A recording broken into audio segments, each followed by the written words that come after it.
Right, so let's continue with the second part of the Lake District episode.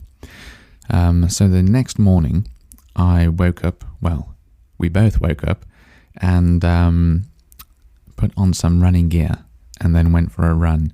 And it was pretty early, I think, so it's probably around like 7 a.m. in the morning.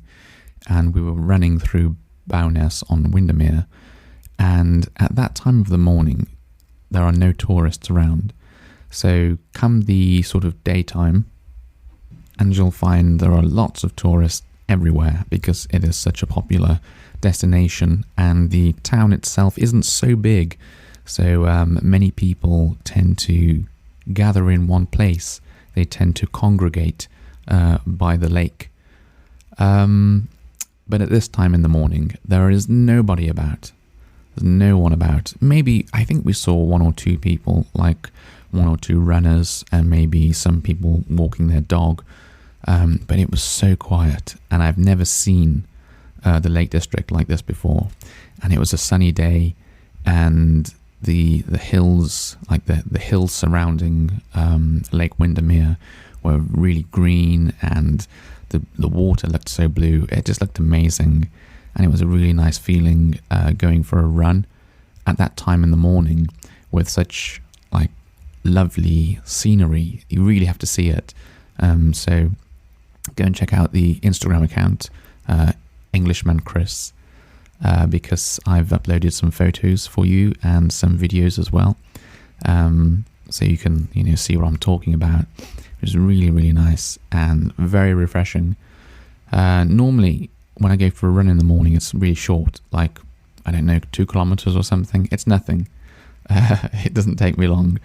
But I just do it just to get my heartbeat moving quickly, my heartbeat racing, because that's meant to be good for you to do that, to your body. But this was so good that I just wanted to keep running. And I think we did a 4-kilometer run with some breaks in between because we just had to stop and admire the lovely scenery. After that, we went to the car and I drove to a place called Grasmere, which is another small village. They're all pretty small. This one was even smaller, and it's famous. Well, no, it's not famous for, but there is some famous gingerbread you can buy from there. If you don't know what gingerbread is, it's not bread at all. It's like a biscuit. It's hard, and it's got ginger in it, hence its name, gingerbread. And this particular one that you can buy from Grasmere in a Lake District is the best gingerbread I've ever tasted. So if ever I go, or if ever friends go to the Lake District, they always stop off at Grasmere and pick up this gingerbread. And the shop itself is like, it's been making gingerbread for years, I believe. And if you go inside, it all looks very sort of old-fashioned, very old English style shop. And the people who serve in the shop wear like traditional-looking uniform, so that's probably interesting for tourists. But I like that kind of thing too, even though. Well, I was a tourist, I suppose so, yeah. I'm still a tourist in my own country. And next door to that shop, there's like a garden you can walk around. And also like a grave site as well. And the grave of William Wordsworth is there, who's an English poet who wrote some famous poetry.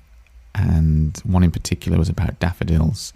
And you can see, I think like he used, there's a lake that we went to later called Ullswater, where there was an entire bank, like a side of the lake covered in daffodils, and I think that gave him inspiration for this famous poem he wrote. Anyway, that's a bit too advanced, maybe, I don't know, poetry, English poetry at this stage. Maybe not, maybe it's not too advanced. No, I think it's quite a simple one, so if you want to look up that particular one, I don't know what it's called, daffodils maybe? Just type in Wordsworth, daffodils, and you'll find the one I'm on about. It's quite a nice poem. After we moved on from... Actually, I will say this now because this was surprising to me. All of the toilets in the Lake District, we had to pay for every single one. And this never happened before. I don't know when this happened. Last time I went to the Lake District must have been around like 5 years ago or something. And since then, you have to pay for all of the toilets. And it's like 50 pence every time you go. Which I felt was a bit steep, like a bit expensive. But I suppose you're paying for people to look after the toilets. But yeah, I sort of think that, the government should pay, the local councils should pay for that kind of thing. But oh well. So there's another thing to be prepared for if you do go. Don't forget your toilet money.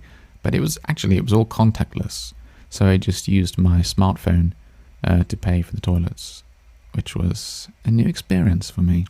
Normally you only pay for toilets in like London, so this was weird. Anyway, after Grasmere, we headed on to Keswick, which is a bigger town than Grasmere, but still pretty small. It won't take you long to look around it. But there's some nice shops, like some independent shops, so they're not chain shops. All kinds of things in there. There was like a whiskey distillery, like a place where they make whiskey in one of the shops that looked pretty interesting, and some nice pubs. We went to a pub there. It was another Wetherspoons pub. My girlfriend really likes those pubs, that pub chain, Wetherspoons. And then we walked. You can walk from the town down into a really nice garden. It's a very nice garden there.